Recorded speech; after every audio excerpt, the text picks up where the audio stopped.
Hey, Ray.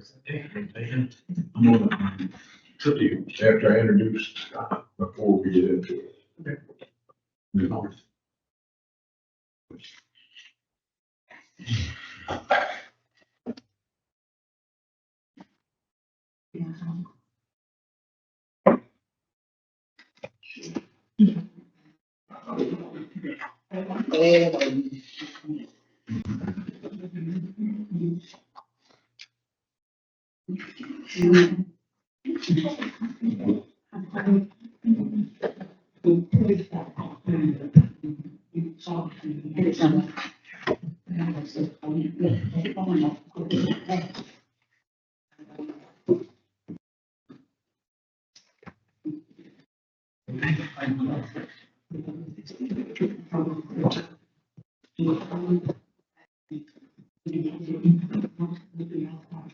We are now live. Yep.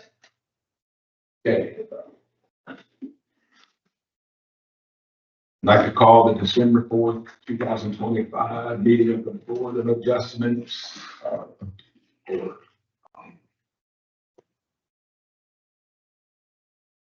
First of all, let's stand for the pledge of allegiance. To the flag of the United States of America and to the republic for which it stands, one nation, under God, indivisible, with liberty and justice for all. Thank you, folks. First order of business. I would like to introduce you, Scott Ballinger. Ballerson. Okay, and he is the city clerk, assistant city clerk. Clerk, you deputy clerk, city. Go ahead and introduce yourself. Tell us a little bit about you. Hello, everybody. My name is Scott Ballerson. I'm the new deputy clerk, city of Southport, coming from Gilbert County and city of Greensboro with a total of about 6 years experience in the field. I'm hoping to make my new home here all along, so happy to serve you all. Everybody want to introduce themselves, start with Jason. Jason Robinson, Vice Chair.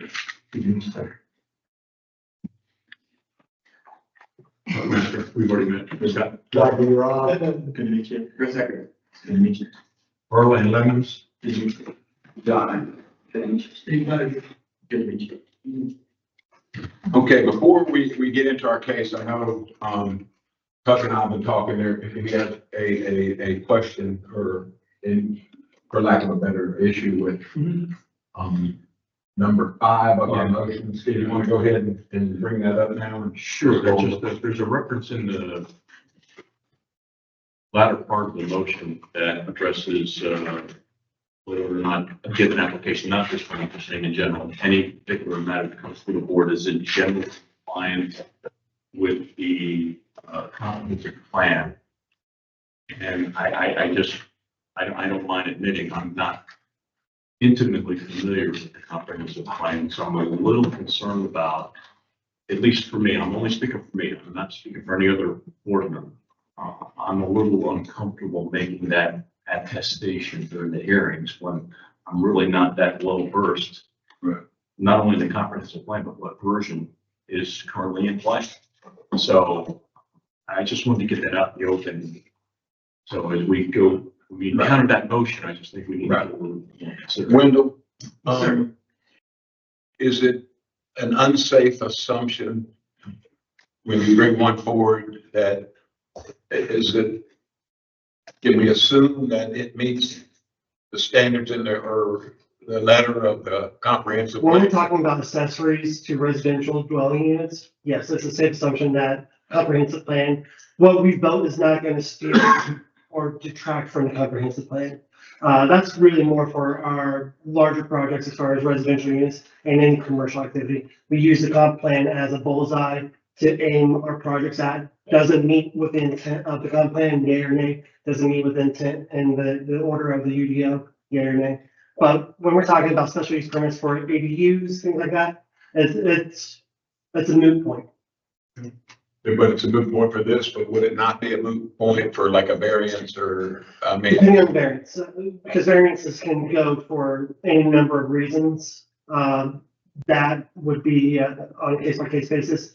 If there is a situation where comprehensive plan was part of the equation, that would be detailed in the staff report and in the presentation. So for our purposes today and maybe in the future, it's kind of irrelevant. Is that what I'm saying? Or not irrelevant, but not germane Exactly. to the decision? Perfectly said, sir. Not germane to this.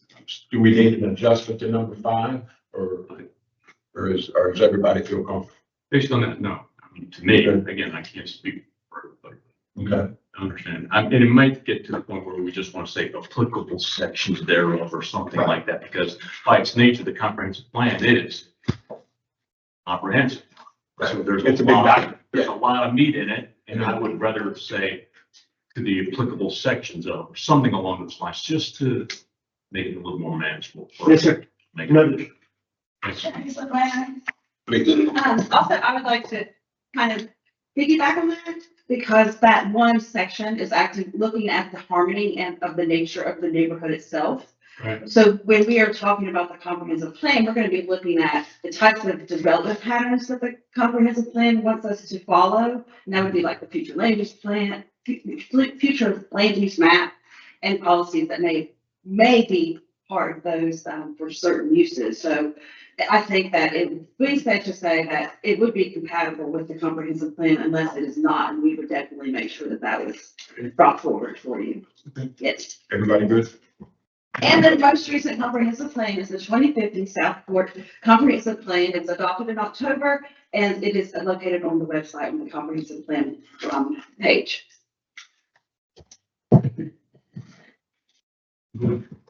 Okay.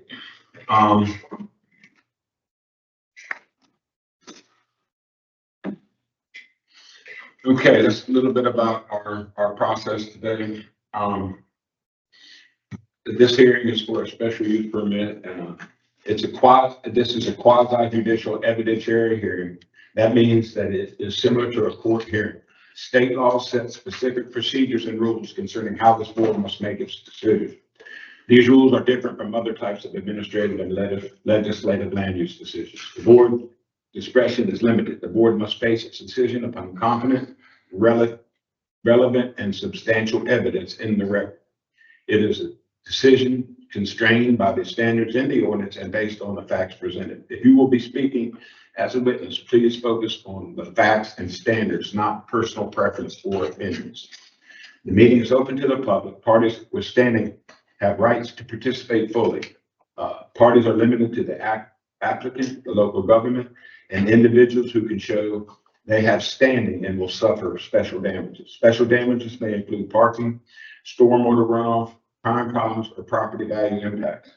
Proximity alone is not enough to prove such. Other individuals may serve as witnesses when called by the board. General witness testimony is limited to facts, not opinions. Individuals providing expert opinion must be qualified as experts and provide the factual evidence upon which they base their expert opinion.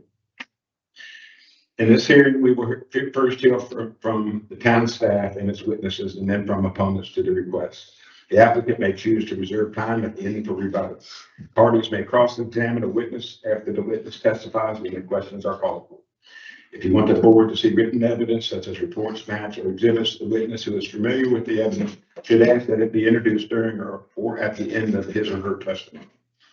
Attorneys who speak should not give factual testimony, but may summarize their client's case. With guidance from the board, I will correct you if you do not follow the proper procedures, and I will rule on all objections. Before you begin your testimony, please clearly identify yourself and your address for the record. There are no time limits on how long you may speak, but please be considerate of everyone's time and be concise with your comments. Also, I can and will stop any testimony that is irrelevant to the application, incompetent, unduly repetitive of evidence already given, or personal attack. Finally, by law, some kinds of evidence can only be given by an expert. For example, opinions about property values would need to be given by an appraiser, and opinions on stormwater would need to be given by a design professional. So that's kind of where we're at today on how we'll handle this. Anybody had any communications or any reason, any conflict that they feel like they cannot participate in the conversations? No. Okay. So I guess now we'll ask Wendell to step up. I have engaged in your guys' personal space, pardon me. Do I need a mic or, can I just go without it? Well, you Pretty loud. I'll go ahead and swear speak it from in. there. Hello? We can hear you. You're good. You swear to tell the truth, the whole truth, and nothing but the truth, so help you God. I do. All right, Mr. Wendell. All right. Hey, thank you, Chair, members of the board. Next presentation concerns special use permits, special use permit SUP 2505-05. It's requesting a detached accessory dwelling units. The application is brought forth by the property owner, Mr. William Fitzgerald. The subject lot is zone R10, which allows ADUs by way of special use permits. It is located at the corner of North Atlantic Avenue and East 8th Streets. The lot is approximately 6,500 square feet in area, and this image is taken from North Atlantic Avenue. Next slide, please. Here we see the proposed building site of the prospective ADU. This image is taken from East 8th Street. So where you see the live oak, the 36-inch live oak in the foreground, that's approximately where this ADU is going to be. I'll get more into the details of this, but just wanted to give you a good boots on the ground picture of what we're looking at and where it's going to be. Next slide, please. Here we have two aerial images of the subject parcel taken from the Brunswick County GIS map. Both images are of the lot prior to the development of single family residence. As you can see, the lot is adjacent to commercial and residential properties. On the left side, we see that it's directly behind the Tiki Tavern, not far from the ABC store, and across the street from that multi-tenant commercial building that we hosted a special use permit regarding that tattoo parlor act not too long ago. Next slide, please. While the parcel is zone R10, it is adjacent to O&I to the north. Pardon our GIS, this is in the process of being fixed, but directly north, that is an O&I zoned lot. For whatever reason, our zoning map does not reflect that, but I want to make sure that looks clear.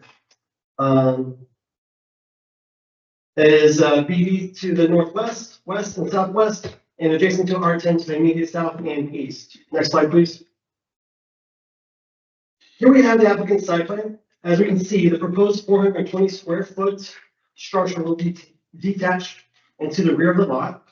The structure will meet the minimum 5-foot rear and side setbacks required. And I'll let you guys take a look at this a moment before we move on. Other things to note, there's an alleyway separating the residence from the Tiki Tavern back there. It's not really visible in our GIS map, not too well. So I want to draw your attention to that. Next slide, please. So specifics about the site. To access the detached garage / ADU, the front entrance will be accessible from East 8th Street. So essentially, and we'll get to it in the next slide, the front of the ADU will be what we're looking at right now. Basically where that 36-inch live oak is, that's to be removed. I also want to draw your attention to the 24-inch live oak, that's going to be remained.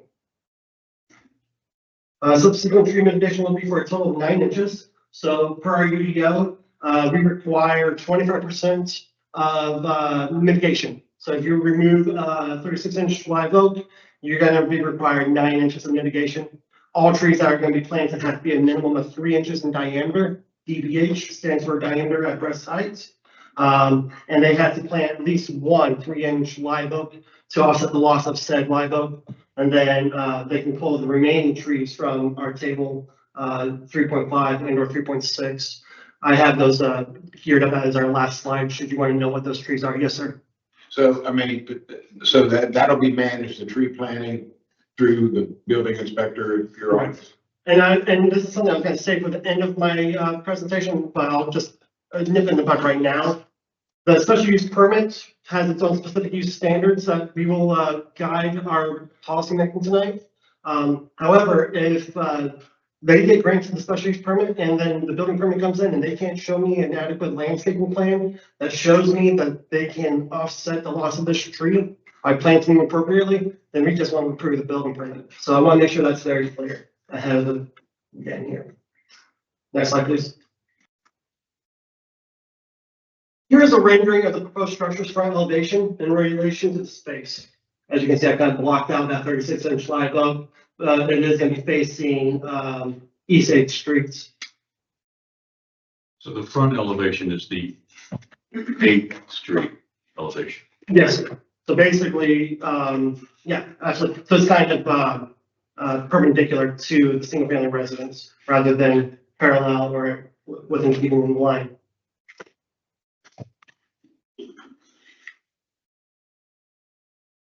Next slide, please. So the maximum height is going to be about 43 feet. When the applicant gets up here, he'll be able to tell you directly how high it is. I did the calculation, but for whatever reason, I couldn't read what it was. I sent out an email earlier today when I realized I still didn't find out what that number was. It was just too late to find out. But it's certainly not going to be more than 24 feet high from grade. So I just want to make sure that that's known. Next slide, please. The structure will be 15 feet wide by 28 feet deep. The ground level will serve as 420 square foot garage, while the upper floor will serve as a 333 square foot living space. And pardon the, I tried blowing this up as best as possible. I'm working with what I have here, but if you have any further questions, I'll be more than happy to come back to this slide. Next slide, please. As evidenced by table 3.1 of the UDO, the proposed accessory use requires a special use permit review and is to meet the specific use standards established in section 3.6 of the UDO. Next slide, which these are the standards. Number one, an accessory dwelling unit may be within, attached, or separate from a principal residential structure. The proposed dwelling unit will be detached. Number two, the principal use of the lot is for a single family dwelling unit. The primary structure is on an existing single family residence on North Atlantic Avenue. So those two meets. Number three, there are no other ADUs to be on the property. So it meets number three. Next slide, please. Number four, the ADU will be owned by the same person as the primary structure. Five, though the primary residence, this is the only fly in the jar that I see, and I'm going to leave it for you guys to discern. Number five, the ADU shall not be served by a driveway separate from that serving principal residential structure. And we'll go back to the site plan and I'll point out why my concern is, or not even concern, but something I want to note for you. Though the primary residence is served by a driveway from North Atlantic Avenue, there is a roundabout driveway along East 8th Street. This serves as more of a parking pad for the golf carts and accessory vehicles that the property owner has. Just want to make sure that that's part of the equation when we make our decision tonight. Why is that a fly anyway? Because the standard is no ADU shall have, be served by a driveway separate from that serving the principal residential structure. And while the principal residential structure has one coming up North Atlantic, there's also that roundabout. I can't imagine they're gonna park. I just want to make sure that that is part of the conversation tonight, so. I don't think it's a problem. I don't see how that is necessarily a problem to the equation, but it's something that should be discussed. Well, there has been, if I'm understanding correctly, there is a restriction, is there not, about roundabout parking to begin with? The restriction is just measurements of distance between the closest points of the roundabout and how far it is from a corner street. In which case, after working with Mr. Fitzgerald, he comes into compliance with those standards. So having 3 curb cuts on this property is okay. Yes, sir. He meets the standards of the UDO. Yes, sir. Then there will be no access to the middle lot other than North Atlantic. There's no access to that middle lot. The lot, just the adjacent lot south of Yeah. the subject, yes. Yeah, Those, are you talking about 719 or 729? Excuse me, you're next home over. yeah, they have their own driveways. That's not part of the equation. Number 6, parking space will be available on the existing driveway. Next slide, please. Number 7, the proposed ADU is 420 square feet. When we talk about square footage here, the UDO caps all ADUs at 800 square feet, but there is a provision that allows ADUs to be as close to as 5 feet from the rear and side property lines if they're less than 530 square feet, which this one does, and therefore that's how they get it so close to the property lines. So, and then finally, number 8, the ADU is detached in less than 530 square feet. Next slide, please. All right, so here we have a couple of images. The one on the right side is from North Atlantic. The one on the left is going to be from East 8th Street. You can see the tiki tower behind their fence. I just thought this was a good picture to end the presentation on. In conclusion, this special use permit seeks approval for an ADU that is 420 square feet and that the applicant meets all the residential accessory dwelling unit standards established in the UDO. I can answer any board questions regarding this presentation or the staff report. The applicant is also here and can be called upon to answer technical questions related to the building. And then one more caveat here. I know there's concern about stormwater. I just want to go ahead and just talk about it. We spoke with our stormwater engineer, Mr. Tom Zelenik, and he assured me that because the structure does not meet the threshold of 800 square feet or greater, they are not going to be required to do any stormwater mitigation. So I just want to put that out there and go from there. He did assure me that he proposed that it could be your guys' privilege to ask for a condition on approval to put in like a rain garden to offset some of that stormwater runoff, but that's your purview. I'm just throwing that up there as an option for you guys. We That have was an one. impervious level, Pardon? impervious drainage. And do we have a standard? We do. Lot? So for new development, anything that's 800 square They feet, just meet that standard. it falls short of the standard substantially. So that's why they won't be held to any stormwater requirements Because it's so small, because it's so small. Yes, sir. right, below 800 square feet. right? Correct. Yeah, and so that concludes my presentation. I'm more than happy to answer any questions. Yeah, of course. Yes, sir. Fence sits on the property line, correct? Correct. Yes, sir. Well, the alleyway is on the other side. Correct. Yes, sir. Okay. And it's a permitted fence. I was out there maybe 6 months ago inspecting it. It's solid. It's meet our standards. Just curious about the door opening or that fence and how much. That's all. I was just kind of Would you looking. mind going back to the site plan? One more. Inward. So one more. Sorry. One more. Here we go. I don't, nope, there we go. So this is beneficial because you can see what I'm talking about with that roundabout driveway. But as they're accessing the ADU from North Atlantic Avenue, I don't think it's a necessary concern about any kind of access to the side or to the rear of the property. And they meet the 5-foot setback also, so that's gonna not be a problem either.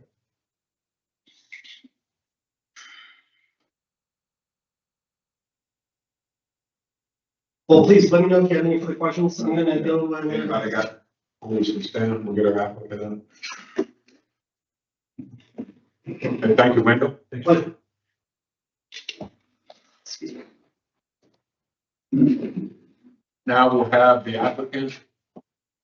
Please come forward. Hey, you doing? Make your presentation, please, about what you want to do. Would you raise your right hand? You swear to tell the truth, the whole truth, and nothing but the truth, so help you God? I did. Thank you, sir. Mr. Fitzgerald? This show, yes. Yes, sir. I can't do much better than what Wendell just did. That was fantastic. Incredible presentation. Do you guys have any questions? Is there any possibility of moving the ADU south and preserving that 36-inch live Point to the direction of south this way. oak right there? The tree is right in the front of the doorway there. So it doesn't matter if you're, you know, if you move this back, then there's, you still could become. Question was, Yes. Yeah. question was whether he could move the building and save that tree, and it's It's not possible. not possible.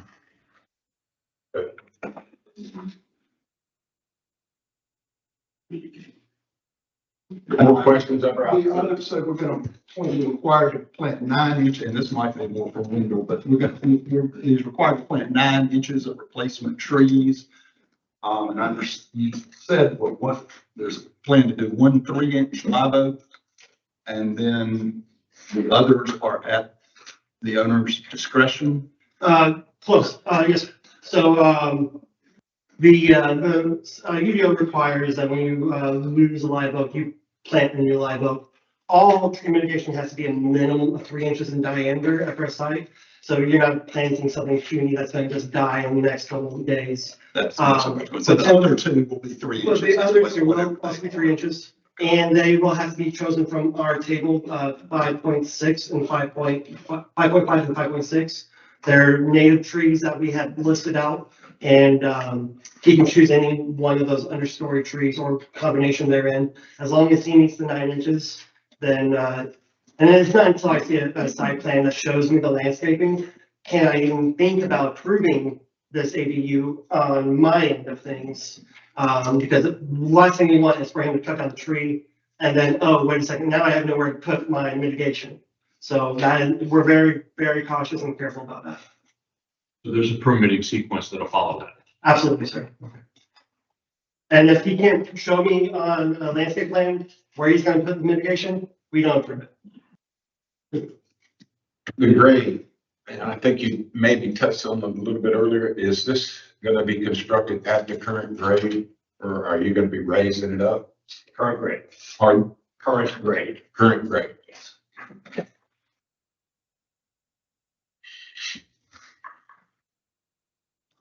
Any other questions? Do you anticipate any mitigation for stormwater that? I don't, the soil is so porous, we have not had any standing water whatsoever. And, the tiki farm is higher elevation than we are, and, you know, so it's very dry.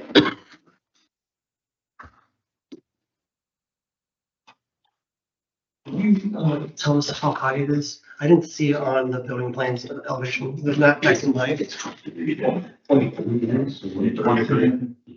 No, you can't read it. It's close. Watch out. What do we have? You can't read it. The resolution is too low, so Right, when you yeah. blow it up, you can't. Right, it buzzes out, right.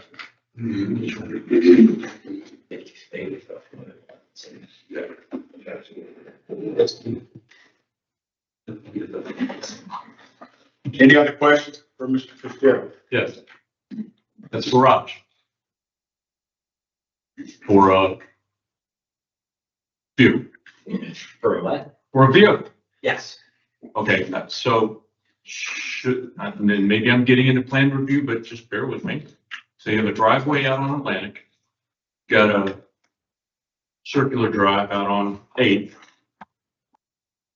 Where's the driveway gonna serve the garage? I'm just curious. I would normally see a driveway into the garage. Yeah, I will work with Wendell on that. I don't necessarily have to have a garage. It's not gonna be used as an everyday in and out for a car. It's more storage for lawnmowers and things like that. I'm just playing off the labeling on the drawing. I mean, it Well, says, it brings up the question, a third, fourth cut, or, Just to connect those dots and answer at plan review, I've been out to the site dozens of times. There's no room for another entranceway driveway. But because that doesn't enter into the equation of the SUP, I didn't think it was worth noting. But I would be able to permit another driveway, because it's way too close to that roundabout. that's why I bring it up. I'm just trying to. Good question. Everything. All the pieces fit. Thank you. any more questions? There may be others, Mr. Fitzgerald, that you can take a seat and,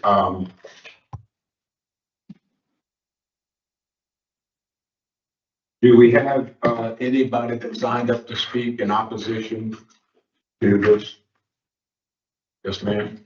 Would you come forward, please? State your name and address, and we'll swear you in. And we need to determine whether you have standing or not, but we'll get into that when we start the investigation. I am Sheila from Swain. I am power of attorney for my parents, Jimmy and Debbie Cruz, who reside at 717 North Atlantic Avenue, which is, Mr. Fitzgerald owns the 3 homes. But one of the ADUs, proposed is on the lot that is beside my parents' home that is causing drainage Sit down, sir, please. problems. Okay. So Okay. that's why I'm requesting to speak on behalf of my parents. I am their power of attorney. That's where we're, No, you have not, sir. you swear to tell the truth, the whole truth, and nothing but truth, so you got. Yes, sir. Thank you, Mr. Sorry. So, you have any issues with this? Yes, request? sir. And if it's okay with you, I didn't do a PowerPoint, but I did write it, so I didn't go off track, and I was sticking mainly to the facts because I did read what you read to us ahead of time. But I do have a little bit of background, if that's okay. Okay, well, we'll start and Can we first, just establish where your parents' house is exactly? Yes, sir. So, you want to bring it back up? It's on the other side of this line. yes, So sir. you got the subject lot and those two, and then that's your. Yes, sir. Okay. And I will explain how that's Okay. relevant. Thank you. I'd like to see it too. Yes, sir. I did, print out Hang on just one Hang second. on one second. there. There you go. Oh, that's fine. That one shows it too. Okay, which one? Okay. This would be your lot, correct? Yes, sir. And I have, What is that number? 7-1. So you're 3 houses away, 3 lots. I only have one, photo. I don't even know how I put it up there, but my You pass parents, it around. yes, my parents' home is in reference to the other 3 homes. Okay. And I did make copies of what I was, going to be reading, because it has all the ordinances and codes and everything on it. So, but I didn't make enough copy. I didn't realize. Just, There go was ahead and just read it. so many of you guys there. We need to hear, we've already heard a lot of comments. Yes, sir. So we're good. Okay, so, my parents, have asked me to speak for them as their power of attorney. My father is battling stage 4 lung cancer and the toll is heavy. But the burden has been added greatly by the builds that have taken place on the lot adjoining their home. The builds have caused great hardship and financial loss. My family have been residents of South Florida. I'm gonna need to stop you. I mean, you're gonna need to be able to document financial loss. I can. Okay. Yes, sir, I can. And that's what I'm just giving you Okay, kind of the background Okay. of who my parents are. okay, And then I am going to go through and all right. have all that documentation, sir. Okay.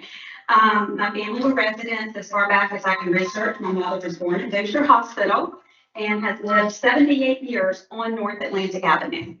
The current residence of 717 is where my parents and my father and mother have lived for 60 years in that same residence. Both my parents, it's been difficult. Okay, wait. My father was a longshoreman. He retired, he was in the Coast Guard and retired as a longshoreman from Sunny Point. And he was also a member of the Southport Volunteer Fire Department. My mother worked in the school system for 38 years. All right, my important notes here is that they have weathered every storm that has ever landed in Southport, including Hurricane Hazel. With every horrific storm that they have weathered, they've never experienced any flooding or any sewer issues until now. Since the subdivision was built next to them, they've experienced flooding and sewer issues even with the lowest amount of rainfall. Do you have pictures or proof of the flooding? Yes, sir. Okay, that would be helpful. Give me 1 second.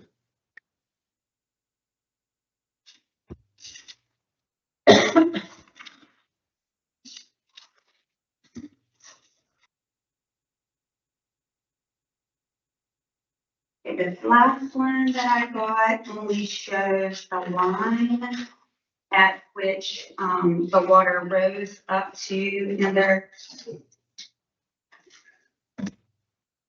Okay, so that's the line of where it went to, well, you can see from the debris. And that was just the most recent one, and so by the time I got down, to my parents' home. And, we're gonna need to stick to actual,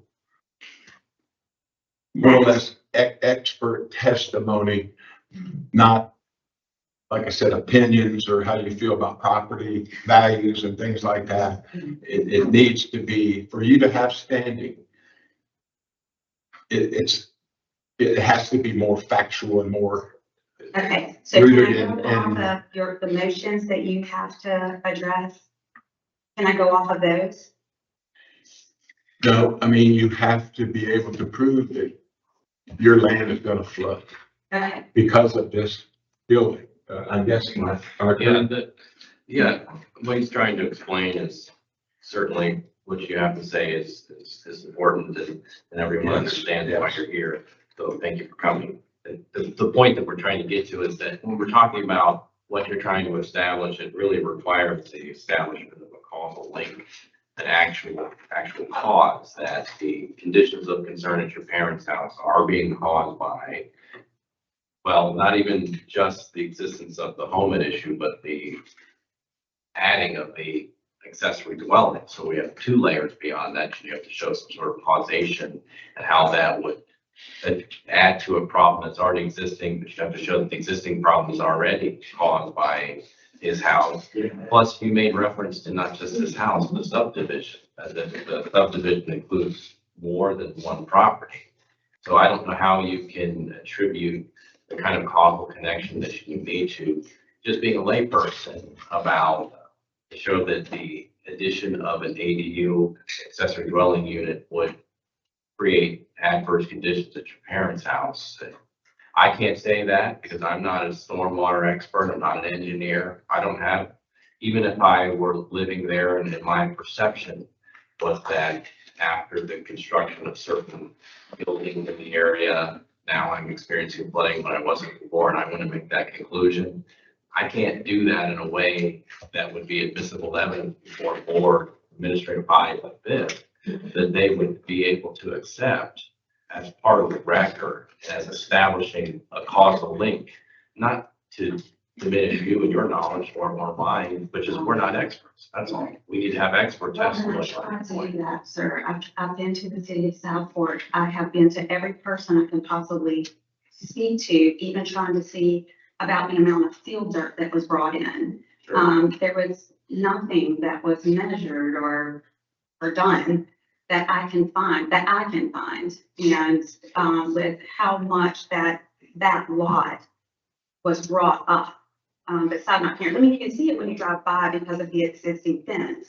But as far as an expert, I guess I would have to hire an engineer. Well, unfortunately, that's the way it goes. I handle litigation that concerns stormwater impacts from properties. Yeah. And that's what we have to do. Yeah, and there was no stormwater provisions put in place. That's what I was told by the city up until recently. So when Mr. Fitzgerald built the homes, there was nothing that held him accountable for his stormwater. Well, I think the city approved the development of that house, and so they met, and, Right, based on what they Based on had what- at that time. Yes, sir. I do, yes, they did the right thing. yes, sir. They followed the rules. Yes, sir. So they have, your parents, like anyone else, they have remedies as private property owners. If you contend that a neighboring property to yours is causing excessive runoff or water intrusion, there are civil causes of action that can be commenced against that property owner.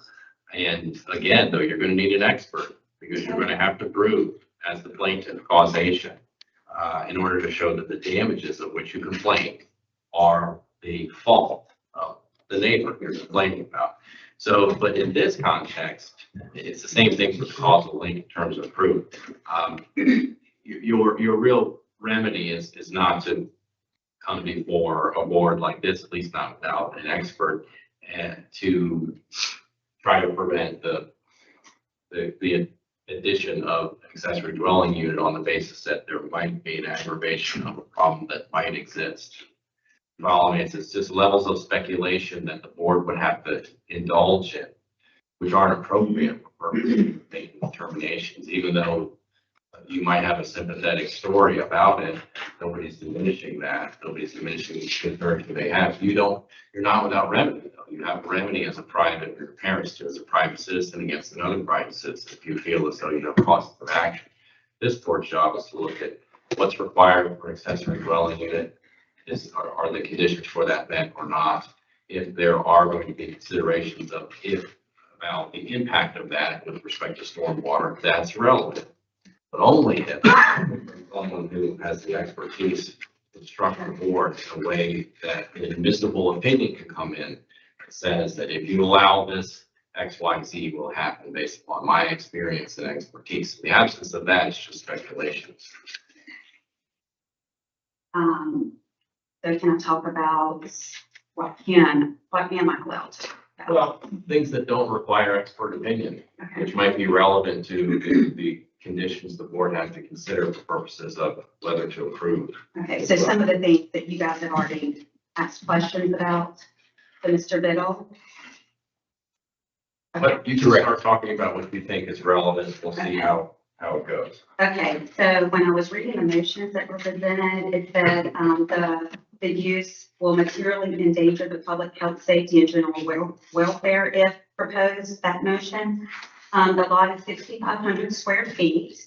In an R10 district, it requires a minimum lot of 10,000 square feet.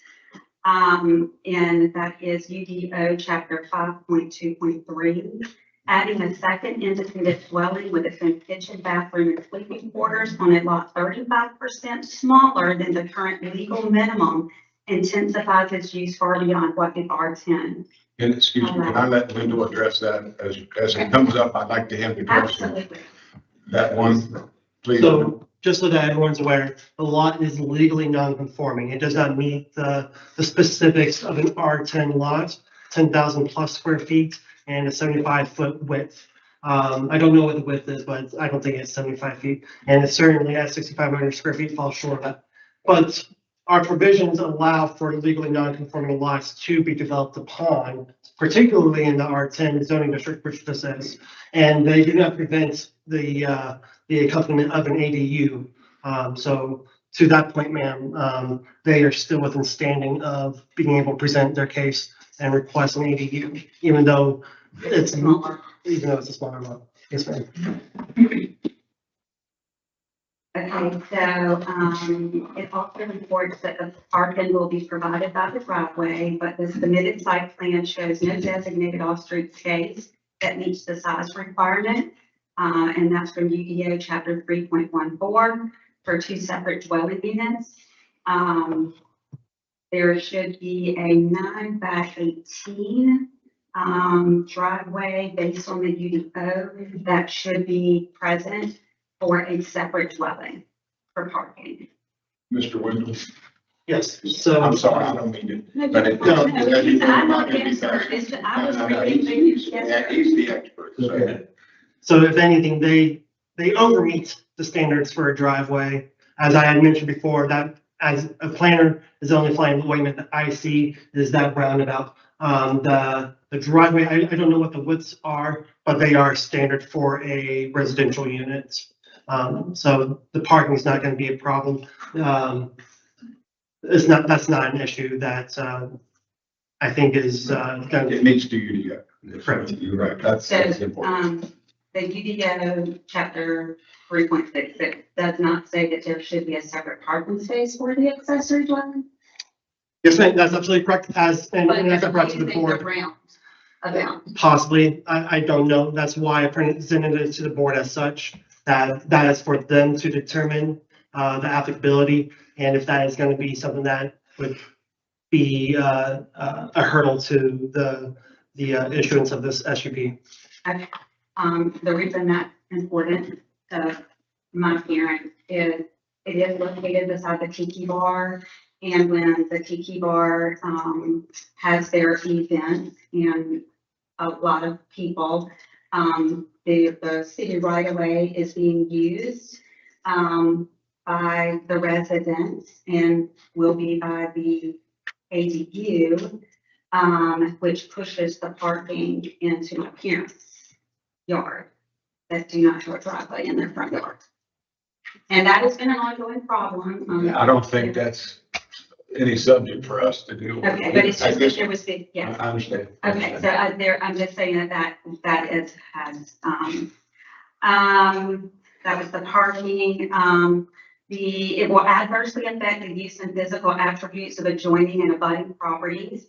Placement of a 25-foot long detached dwelling 5 feet from the side yards in the rear lot will permanently overshadow and dominate adjacent yards that are open and sunny. We will lose the view from our rear yards. Again, that's Okay. not relevant to what we're deciding here. The character of the block of North Atlantic Avenue and the adjacent street is single-family detached homes on small but single household lots. Introducing a full dwelling, even a small one, constitutes duplex style, density, and character, and that area prohibits duplexes. To that point, sir, this is not a duplex. It's not, pardon me? It's not a duplex. No, ma'am. Accessory dwelling units are distinguished, separate from duplexes. I don't have the direct verbiage in front of me, but basically duplex is a multi-living facility, 3 or more, I'm going to say, or 2 or more dwelling units in one structure. And that's not this scenario. Okay. So if I'm looking at 729 North Atlantic, which is the subject property, it is a 6,500 square foot lot, which we've already talked about is undersized. The additional ADU will add another 420 square feet of roofed impervious surface. Plus, I thought was going to be required a 200 to 300 square foot of additional pavement driveway based on what the UDO was calling for. So I apparently misunderstood that. The new impervious space would be another 10% of the lot. My parents' home would have minimum existing drainage features based on the impervious building. But again, I don't have to have an expert for that. I did look up that Southport is flood prone. 23 inches of rain was in 2024 caused by widespread inflow and infiltration. The county stormwater that is not up to date in that area. We're starting to wander. I mean, we're getting into your personal opinion then. Which can't accept that. Okay.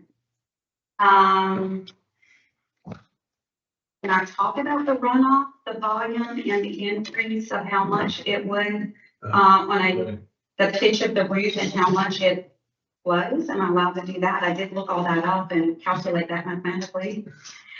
I unfortunately no, it's not anything that the board can consider. Okay, and then the cutting down the tree, and how much water that tree. Again, that's not part of our decision-making process. Okay, so can I talk about sewer, which is a huge problem already? I'm sorry? Can I talk about the sewer? That is a huge problem, especially Sewer? with the blow up that just happened in front of their home.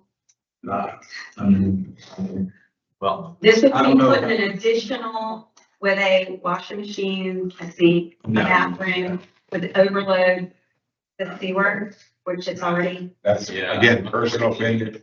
I You know, Oh, it's happening though. Well, I mean, stuff does happen. It's happened in more than one location around the city. If I may address that. Yeah, please. Ma'am, and audience, Mr. Fitzgerald could very well be issued this special use permit, but it still has to go through plan review.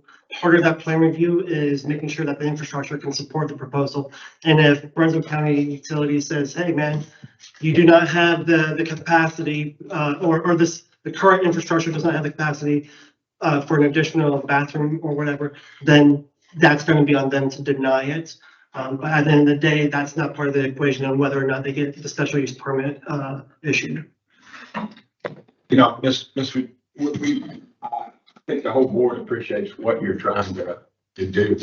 But I think our responsibility really is to judge that project on the merits as it fits into the city of Southport's UDO. And as staff has brought forward their report, you know, they, I think, check those boxes, I think that you're concerned about as far as how it meets the building code of the city of Southport. The other things, again, about the sewer and stuff like that, would need to have expert testimony, not just because something happened once. It does not necessarily mean that impacts what we do here. You know, we don't get involved in that.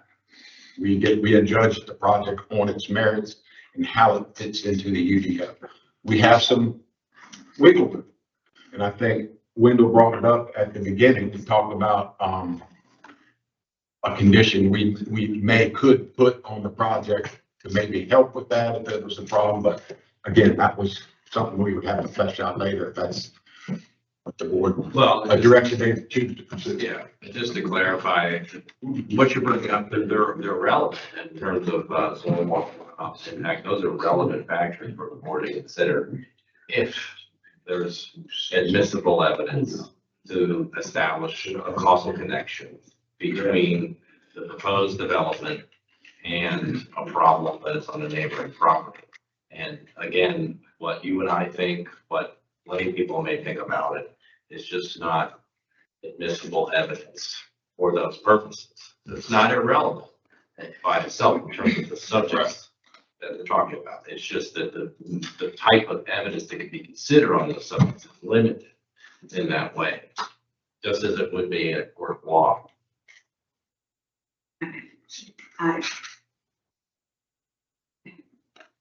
This is my first meeting. Hey, I think you've I have done, no idea. you've done well Well, with the ordinances, and then it's obvious you've done your homework and I it's did good. up the best I I mean, I could. think your parents have a great advocate. And you're Really doing not what I good would enough. do. You're doing what a lot of us Well, are. it's not specific to you. As I said, anyone else here, myself included, we wouldn't be able to get up there and give admissible evidence on those points, even if it seemed super clear from a common sense perspective, a conclusion we might want to draw. You know, in a quasi-judicial context like this is, they are like a court in terms of the type of evidence that can be properly considered in making conclusions like that. Is there a reason that it was held here and not at a different forum, but I could have expressed these concerns where it wasn't so long? Well, I think your form, correct me if I'm wrong, Mo and Wendell, would be when they're going through the comprehensive plan, doing the UDO. We weren't Those involved kind of in it. things. Well, We didn't get a letter on this until, Monday. yeah, but this is different. I mean, this project, I mean, this is a small part of a bigger picture that what they do, how they would do it. Right, Wendell? I mean, where would there be opportunity to be involved in the issues that she's talking about? I mean, the city has already taken steps for stormwater management. You know, they've got projects going around the city. I don't know. Yeah, I was gonna say, you might, I don't know if you can talk to the other city, Tom Zilnick, I think would be excellent. Talk about the stormwater I should honestly especially. tell you, I think I have had a meeting with everybody at the city of Southport. Do you feel like you're being listened to, or getting any No, response? or No, anything? sir, and I'm feeling that way now too. Okay, yeah, I know you're feeling steamrolled. Yes, sir. Well, we have to be, I understand. this is legal. I mean, I would also say, keep in mind that I'm sorry, Jeff, John, to keep in mind that when you state your concerns, it's clear that your concerns are broader than just this property, that it's the subdivision, and you might be right. So you have multiple parties who are involved with that. I mean, it's a subdivision, you have a builder, maybe more than one builder in a subdivision, but it's more than one property, which is an issue, and that creates more complications as it relates to causation, proving that. And so nobody's trying to trash your case or make you look or criticize you in any way. Just to explain the landscape. It's a complicated landscape. Anytime we're talking about stormwater, I deal with it all the time in my practice. It's very hard to deal with. There are remedies though. It just requires a lot of investigation, more in-depth investigation. If you're talking about subdivision orientation with multiple properties, you're gonna have to dig deep. And whichever way you go in terms of the establishing evidence that you need. which is also possible. Yes. And You might, sadly, let you know, my father is stage 4 lung cancer. And so there is the cost factor Yes. in putting drains in ourselves. We have asked Mr. Fitzgerald to put gutters on the homes, and he said they were too costly. So here we are. Well, thank you. Well, I hope you have a little understanding of what limits that we do have on us. We heard you, I heard you loud and clear. I am understanding that there is nowhere I can go right now in the city of Southport to help my parents. That's what I'm learning. There is nowhere I can go unless I hire an attorney. Right. And I have been told that by the people of the city of Southport. And that is very sad for a town that I was raised in and that my parents have lived in their entire life. That is extremely sad. Right. And that's what I have learned here today, sir. I So understand. thank you for your polite. Okay, any questions, more comments? Wendell? Yes, sir.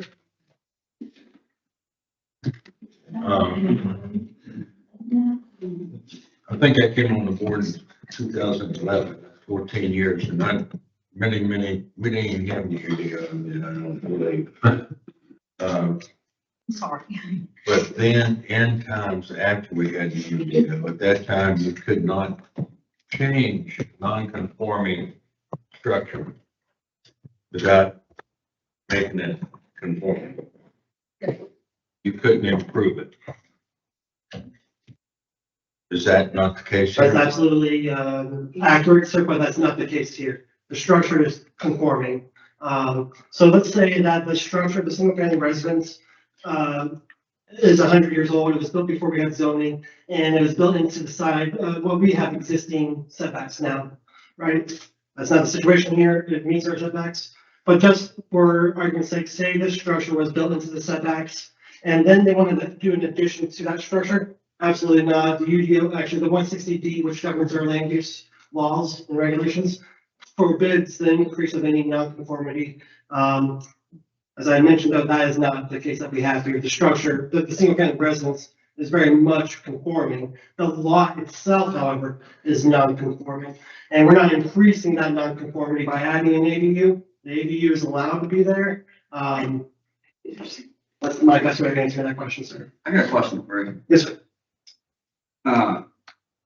It says when work permitted, the following shall apply in line 5, the accessory dwelling shall not be served by a driveway separate, serving from the principal residential. I don't understand how you make that a usable garage for anything with the existing driveways. So, and as I mentioned, that is, from my planning point of view, the only planning appointments.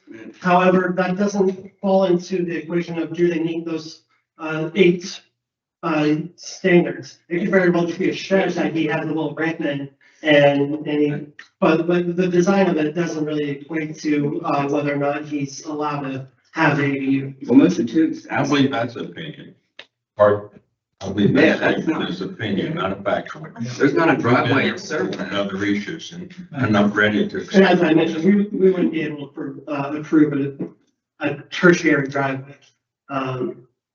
Well, So that was, if this was built with a residential door, you know, like a front door, Yes, sir. you wouldn't need a driveway. Right. But it's a garage. Correct. And that, we don't govern design, I should say. We're not the police of design. So I present the case as. No, but you were to say that number 5 isn't being met. Number 5 is overly being met, I think. How? And number 6 is being met. There's a separate parking space, but Yes. number 5 is not being met. Would you bring that up? Yes.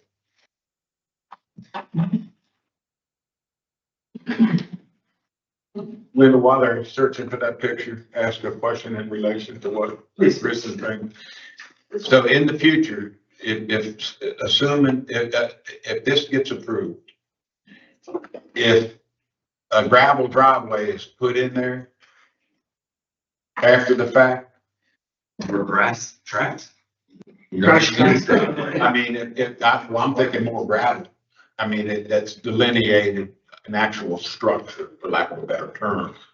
Is that something you would allow? I don't know how to answer that other than to say we can't permit a driveway. We can't permit a tertiary driveway. If they can come up with a design that's not a driveway, and that's something that I don't know. Well, what I'm saying is you come back in a year and there's a gravel 9-foot wide gravel track to the right. Then that'd be a violation of the ordinance and they would, That would be dealt with. yes, sir, on a staff level. We have had a number of cases in the last few years where it seemed like serious concerns from the public were stymied by the rules about standing and the requirement for expert testimony. And I'm not convinced that we do an adequate job advising people on how to prepare for a hearing like this if they're in opposition. In this particular case, I feel like some really serious questions have come up about the parking question and about the stormwater impact. And I would like to see those answered, or at least give them an opportunity to be further addressed before we render a decision. I don't feel prepared to decide on this, given all the questions that are out there and given that we're trapped in a box of not having enough information to know how to take a position on what we see photographic evidence of. I can speculate all day about the reason why there's flooding in that backyard. It may have nothing to do with this house, but we don't know. And we've seen the city spending millions of dollars trying to address these issues. And I don't want to contribute to making it worse. That's just a thought, putting it out there. Window at the start of the meeting, John? At the start of the meeting, you suggested, or you started to suggest a condition and that was in, I think, reference to the stormwater issue. Could you elaborate on that a little bit? Talking with our stormwater engineer and Director Meehan, we were brainstorming because we knew that it was going to be contentious. Or at least like part of the contention is stormwater runoff. Even though the proposed development does not meet the threshold to do any stormwater mitigation, Tom Zelenik, our stormwater engineer, did suggest that you as the board approve with the condition that the applicant incorporates some stormwater mitigating ideas like a rain garden. You could very well ask to incorporate gutters for the ADU. I don't think you can ask for gutters to be incorporated on the single family residence because that's not what we're here for. But you could ask for some concessions of the applicant as a part of your conditional approval when it comes to stormwater. And that was brought forth by Tom. I think it would be very appropriate if that engineer was present here to give testimony. Right, we're getting, I consider, opinion through the planning that some of that ring clear for me. And in this case, I believe it takes the engineer here to answer the question. I agree with Harley, and I agree with Harley, and you get an opportunity for both sides to ask further questions and to cross-examine, which is one of the requirements of this area. Well, the hearings is, we're obligated to deal with the facts. as presented by all sides as it regards to the UDO. We're not here to talk about a stormwater management plan. Our job is to look at the project, does it meet the UDO? Now, if we can legally help the folks out, I'm all for it. I'm all for it, but I think we need to be careful, making sure we stay in our lane. And Ray, what's your thoughts? Well, I mean, I thought about that too, when you first raised the idea of proposing a condition or conditions for stormwater mitigation. I guess it's just complicated since none of us is an expert. None of us know, besides an expert or at least an engineer, what would be really necessary or effective on that property with this dwelling unit if it's approved, because none of us really understands the actual impact of its installation, how it will change the way that water collects, flows, with stormwater, surface water. We don't know that because we don't have that information. So we could impose conditions, for example, I shouldn't say we are on the board. You all could choose to impose conditions that are ordered to mitigate stormwater issues, but you don't really know what you're imposing. Right. You could have a condition that would be the owner of the property is allowed to construct this dwelling as long as he installs stormwater mitigation that is recommended and approved by engineer X, whether it's the city engineer or his own engineer that he gets, and that becomes part of the overall plan. And then it could be a recommendation of a set of features that are added to the dwelling itself, which are known to or would be at least understood by an expert to offset, mitigate to some extent the impact of water. I guess at the end of the day, who pays for that? I mean, is that the city's responsibility? Is No, that the I applicant's would think it would be the applicant responsibility? in that situation. I would think if that's what you're proposing, but also, as Harley pointed out, if you wanted to engage the city's engineer for these purposes, I guess you could, but I don't know. You're kind of maybe blurring the lines in a way that might be problematic longer term.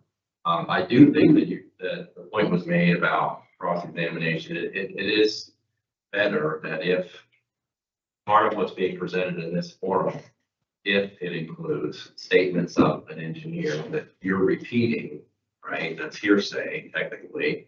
That person's opinion, if it's going to become part of what the record the board relies upon to make its decision, that the applicant or other individuals who wish to challenge that or question it, that should be made available as an opportunity, ideally. So I don't know to what extent this discussion about what the engineer said has really been put forth as hearsay part of the record. I think all we've heard is that he suggested that might be one way of dealing with the concerns about stormwater mitigation, but I don't think that necessarily puts him in the center of being the one who makes the recommendations, but he could be.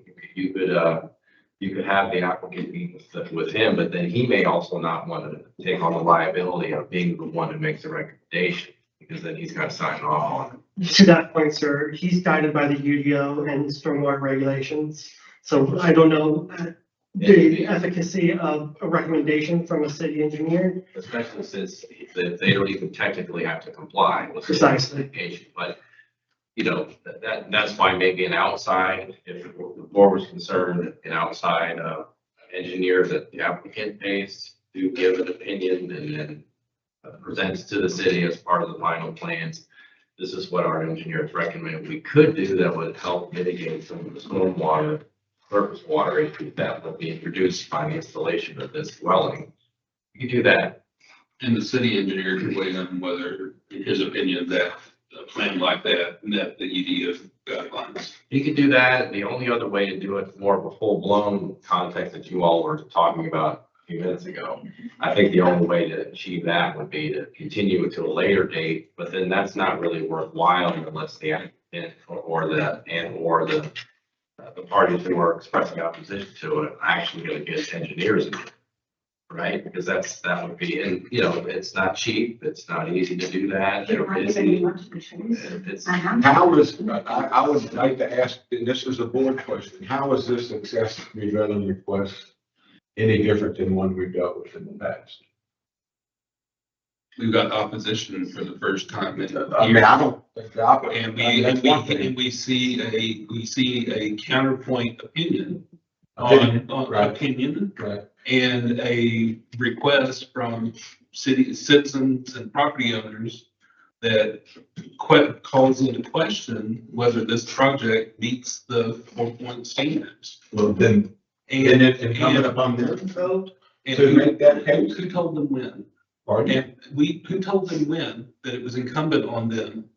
Have they had time to adequately? Oh, I'm Is good. a I'm significant good. question for me. I'm good with giving them more time if that's what the board wants to do, but I don't think they're gonna have to do it. They're gonna. I don't think they're the gonna city have to- engineers is gonna be responsible. That's I think that's setting a real bad precedent. The whole point of this hearing is that it's incumbent on the applicant and opponents to air their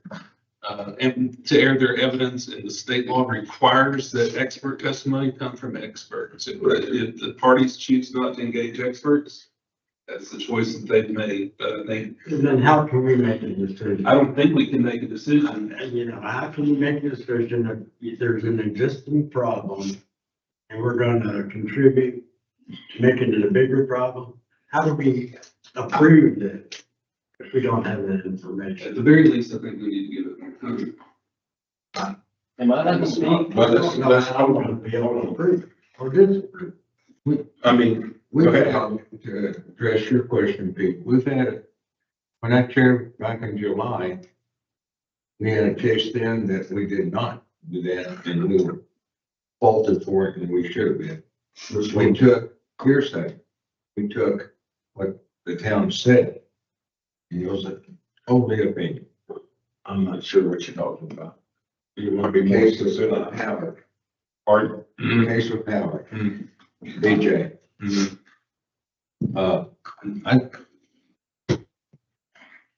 We got, in my opinion, we got, opinion stated for the non-conforming. Right, that did not include the, second building. We have evidence with a loophole in it about the driveway. Right, I'm faced with the building, it's got a garage door on it.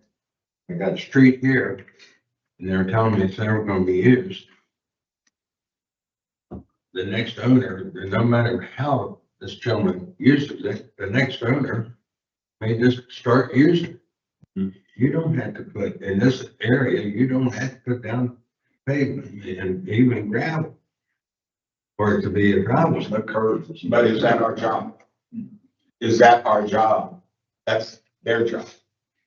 That's the city's department job to approve or disapprove drivers.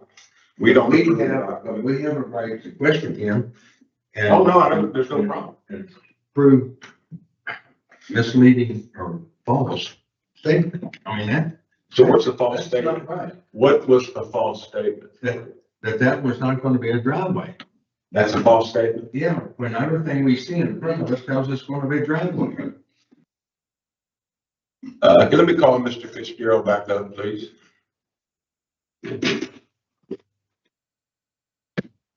I'd like to say, to correct the record.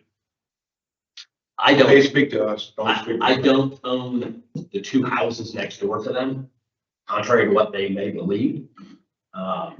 And I built those three houses. It is not a subdivision. It is just three individual houses. Her husband and her son are the ones that did the final grading and the stormwater runoff. They were in charge of all of that. So just that's for the record. And I don't know what her grievance is, but they are 4 doors away from the property being question.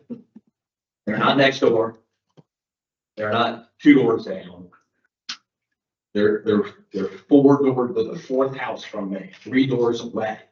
So there's no water in between the two. And her, Jimmy, her husband, explained to me that the ABC store, before I ever even started building, had flooded the garage. So the land on the other sides of him is excuse me? Oh, no, please, please, please, please. Anyhow, the land on 3 sides of them is higher on the garage. When I built the houses, I did not raise the elevation for the back of the property whatsoever that goes to the backdoor neighbors, not 1 inch.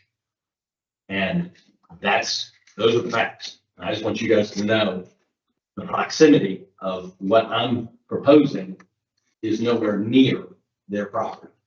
And when we talk about standing, we talk about people that are eligible to speak. Are they supposed to be Southport citizens living in the Southport, or is it in the state? That's nuts. Just asking. That's irrelevant. Okay. Please. Is there anything? But let me ask, why is there a problem now? With what? Water. There isn't any problem. If you're talking about the building that I'm proposing, No, I'm talking about the whole area. the whole area, there is not a problem. Why did her yard fill up with water? From the ABC store behind, There's still more. or Jim, the owner of the He house. an engineer? Jimmy's not. He's not an engineer. Well, I think we all need to understand when you get 2 feet of rain, where there's going to be places now. You know, And his garage is at the back of the property where I'm planning on putting this building. And she made comments to the point of the fact that, oh, it's not gonna look good. Okay, are you gonna put a driveway to the door? how How are you gonna get your car in? Where are you gonna park your car? I'm gonna park the car in the driveway until I can work with Wendell to figure out what we need to do to either get rid of our existing driveway. So you intend on using it. What's that? You intend on using it at some point, but the plan does not meet requirements today, so you need to take the plan.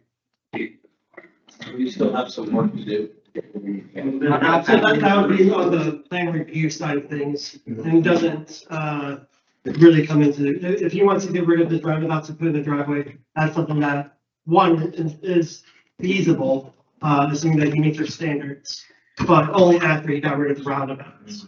And there is an alleyway right along the back of the property as well. If you have a fence there, you have no access to it. Did anybody park that roundabout?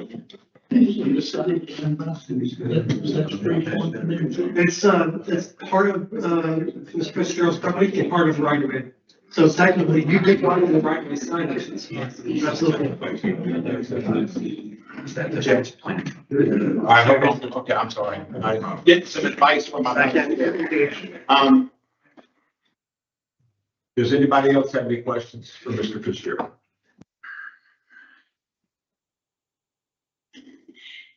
I know you look like you got one. I just don't understand how there's a problem now and it's all from the ABC store. Is that the new one or the old one that's creating the problem? You want what? ABC store. You say The all the ABC runoff expansion. that people are getting is from ABC. How far away is that NC store from your mouth? They had the original ABC and then they built a new one. It's Are you saying the new one the new one. created all the floodwater?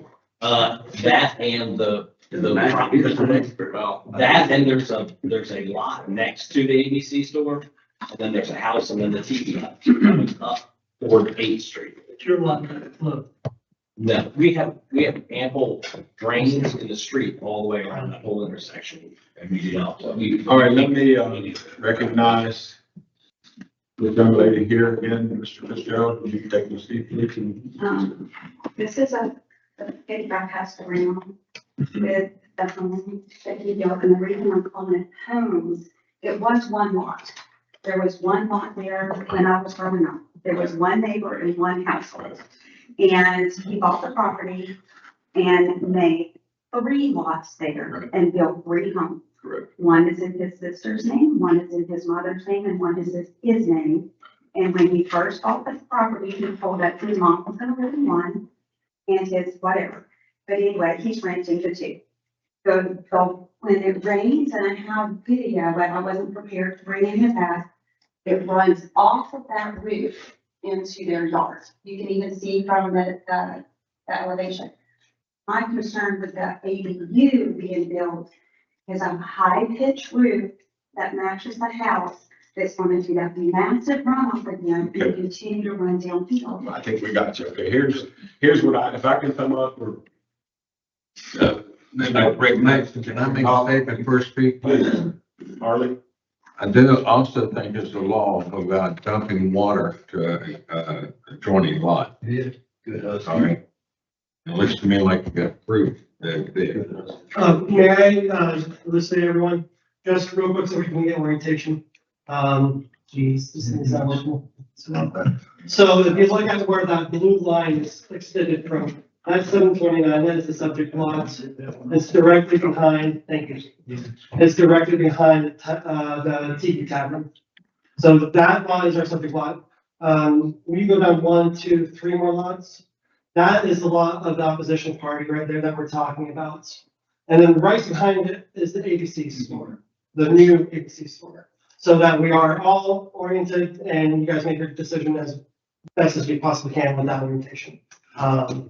Thank you. Good job. Very good. I have a hand in the back. Sir, did you sign up to speak? No, but I'd like to be able to do so if possible. And do you have standing in this? Yes, I have standing in this. Okay, well, we'll come up and we'll find out if you do.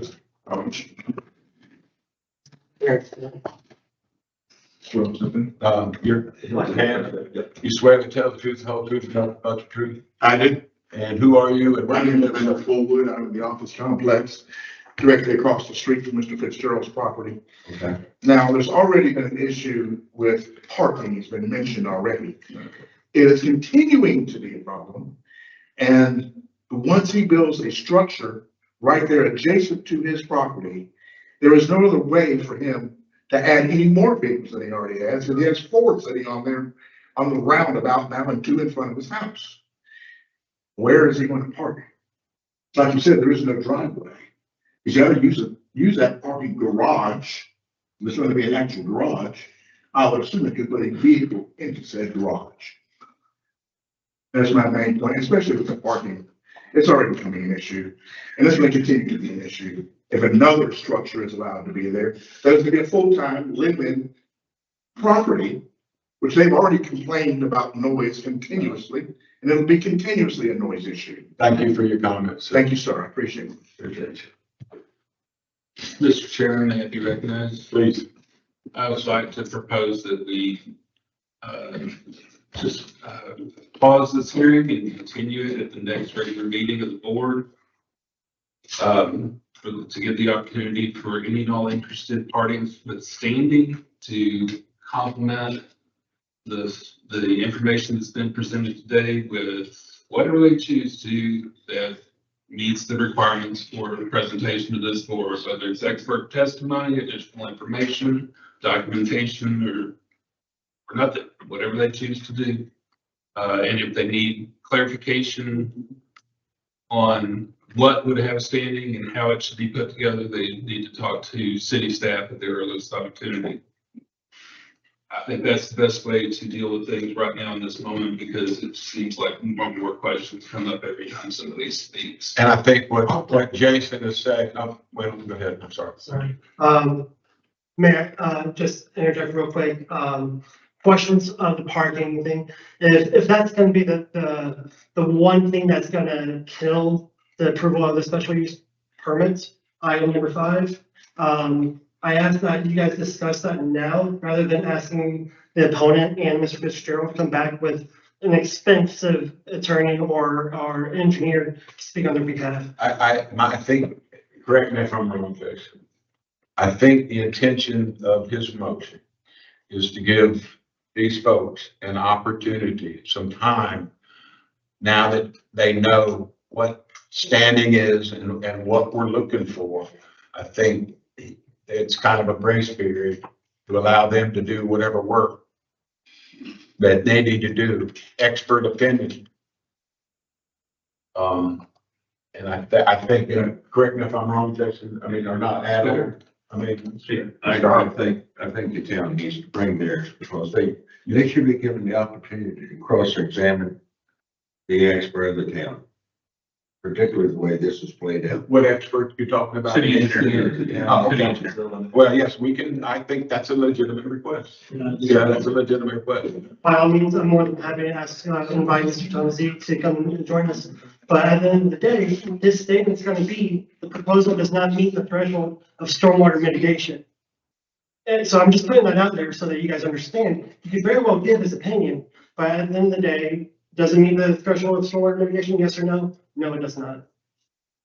We will also look to him potentially to comment on anything presented from another engineer, because he would be the only person Yes, sir. who had the expertise to weigh in on that. Pete, would it be worthwhile, I thought there was a section in the UDO that actually defines standing.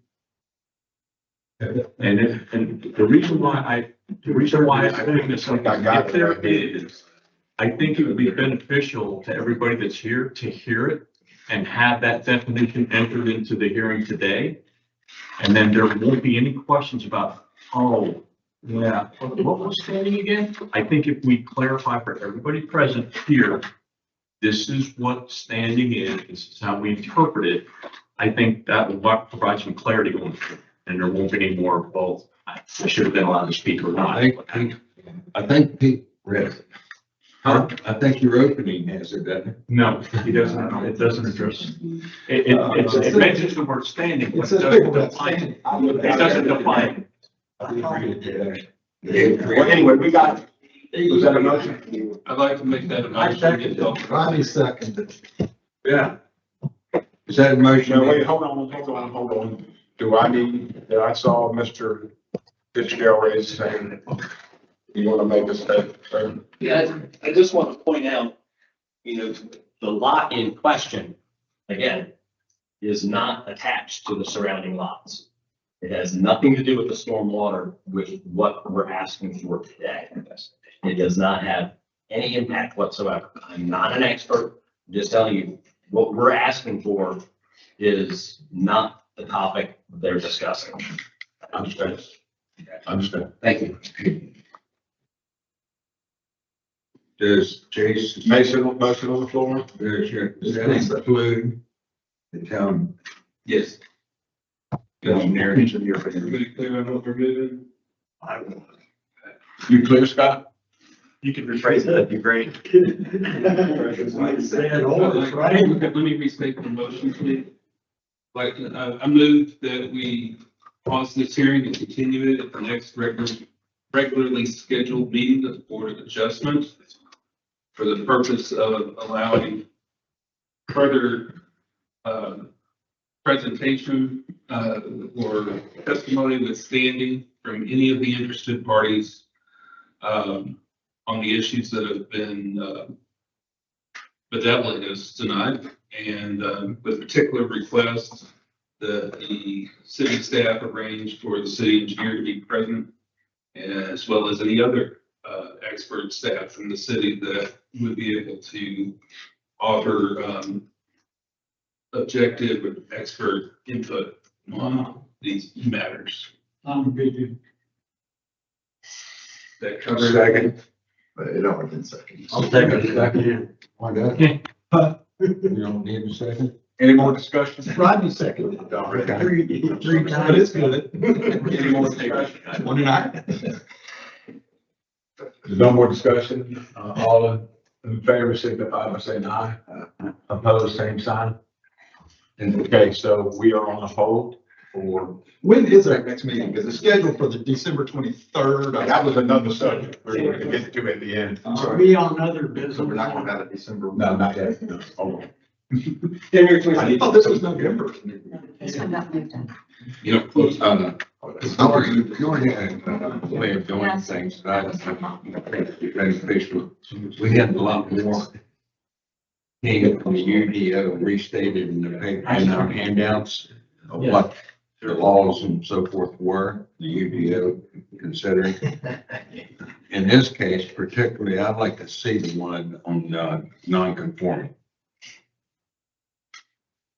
Absolutely, yes or no. And I'll just reiterate that that's more or less, I'll put that in the staff report for the continued, meeting. I'll break down in presentation what, constitutes as a non-conforming lot and a non-conforming structure, and what constitutes as legally non-conforming, and what you can do with those items. So I appreciate that, request. So I'll just do like a little bit about the Yeah. So this is not the guy posted out, this handbook actually it's not actual, not the UDO, it's not state law. What it is a recognized manual that interprets state law. So state law defines standing, and then this further explains it. And explains it as a party with standing is an aggrieved party who would suffer special damages from the outcome of the matter. Relatively few individuals have legal standing in a quasi-judicial decision, but those who do are distinct from the general public and enjoy certain due process rights that must be protected.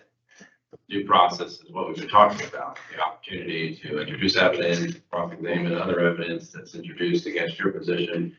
And as we've been talking about today, in terms of let's come back and present or provide further opportunity for development of evidence, that goes to everyone. So the applicant, Mr. Fitzgerald, is welcome to develop and present additional evidence that would counter the idea of a causal connection between what's going on at your property and what they say they're experiencing. So the idea is just to put on the table whatever else might be able to be developed that's relevant to the decisions through relevant evidence. So admissible evidence. We have the limitations on expert opinions that we've talked about already. That's the idea, is to provide further opportunity for that.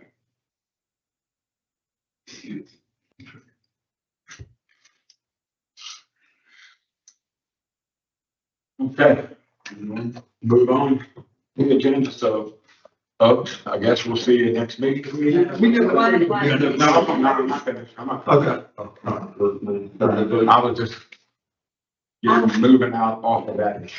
Well, that's what we're going to. January 27th, man. Did we vote on the motion? Here. Yeah, you did. All right, we're. 2-7.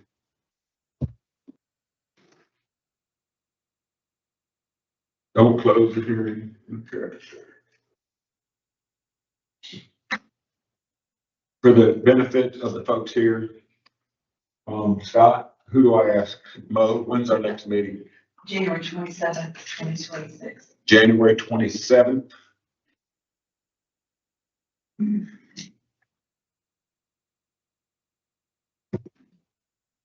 So, everybody got that? I'm still here. I didn't see you there. So 27th. Okay. All right. New business. What do you say? You have 7 minutes. Huh? I know. We got to do the approval of the minutes. Do I have a motion to approve the September 8th, 2025 Board of Adjustments? Second. Hang on, So, I've got comments. yes, sir. Some might consider wordsmithing. Yes, sir. Ray can attest to that. Yeah. I don't know whether you want me to go through Mr. all Master, if you these. can forward that to me in an email, that'd be best. I- Going through all of it Fair tonight. enough. I will Thank do you. it. I'm not And we'll come back changing for those. Yeah, I'll put them on the agenda for January. Okay. I'll put them on the agenda for January Table those for 27th. now. I'll read the We don't email. need a motion for that. Do I have a motion for the minutes September 23, 2025? I'll ask our wordsmith if he has any. You got any word? No, the one, this was the one for these. That's Yeah, so I don't know which date that was. That's the one that I just wanted to clarify. So, All in favor? Did I have a second? Second. Favor, signify by saying aye. Aye. Opposed, same sign. She'll make it.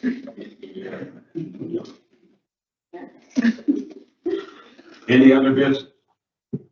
I would like to know the status of the, in regards to fencing on. I had that. What was it? Mo, Wendell, can someone give us an update on, Howard and Denise, what's that, what? 416. August, isn't that August? No, that's. It's next door. Yes. So that decision was upheld by this board, and then the property owner and applicant has been sent to Superior Court for. Okay, so it's going to court? Yes. Okay. When you think about timing of that, yeah. Ray, you Yeah. probably have a better understanding on the timing. Yes, they filed their petition for cert, what's called certiorari in Superior Court. And we have since filed a motion to dismiss because the only arguments that they raised were actually constitutional arguments, which this board doesn't have the power to adjudicate. So therefore, the Court of Appeal or the Superior Court is not going to have any power to adjudicate them either. So we made a motion to dismiss, and that's still pending. There'll be a hearing held on that motion sometime in January, probably late January. If the court grants the motion, then that's it. Their petition or their challenge is dismissed, and it'll revert back to this decision having been binding. I think we agreed that during the time that it's on appeal, the enforcement of the order is held in abeyance. Mm-hmm. And it will be in abeyance unless and until this dismissal, which provides this board's order, or if the court ultimately reverses this board's order, then obviously things would change, it would come back down. Start all over. It would just, yeah. Then I don't believe that we're going to be in that position. We may not get it dismissed on this initial motion, but if it's not dismissed, the motion to dismiss can be denied, but that doesn't mean that they win. It just means that the case continues over. It goes through litigation and has to be fully resolved, which means it could be pending for months. So we're trying to get rid of it early on if we can. If it's not disposed of on the motion to dismiss, we'll just get into the merits of the case. We're pretty confident if we win on the merits, it'll just take longer for that to occur. Can they, is there any appeal to the Superior Court? Well, you mean For them? beyond the Superior Court? Yeah, I mean, if this doesn't, Yeah. like, let's say the motion is granted, Yeah. dismiss is granted, then I mean, what do they? Well, that's true. It's true. If the They motion want is, to, can they keep going? that's right. If the motion to dismiss is granted and they want to challenge that, they'll have to evaluate whether they're going to get a good shot on appeal. If they think they do, then they can appeal to the Court of Appeal. Yeah. But I think they lose on that ground. It would be pretty handily, and they go on to, or I'm honestly surprised that they have even petitioned for cert, in light of the fact that they would limited their issues on appeal to solely these constitutional questions, which I don't know, I'm just kind of surprised by how they bring it that way. Is that why the other one postponed? Yeah. Yeah. Or are we Do gonna? we anticipate that coming back on the 27th? Is that correct? I'm assuming. Are we gonna deal with that Come back. before we have? No, the one that we did. Oh. Yeah. That folks, this last, if I can go back to this last one, this was tough for me, trying to thread the needle on where it's standing. And I've learned that I'm gonna err on the side of letting them talk to a certain extent. I mean, I can tell the passion, and there's emotion, and I have to be the ass, so, I mean. You do it well someday.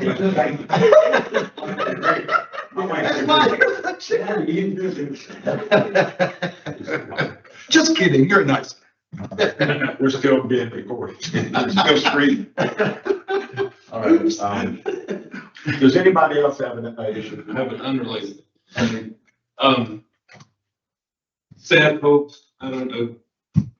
I don't want to make your lives harder, but some of the material in this packet is really illegible.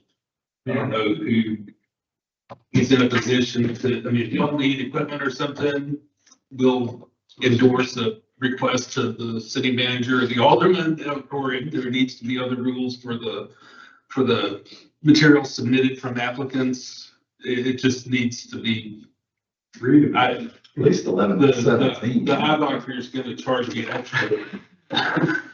Right, sir. I appreciate it. And just do what you can, but if there is something that we can do to contribute to the cause for you by adding our voices to any requests that you're making, please let us know. Appreciate it. Thank you.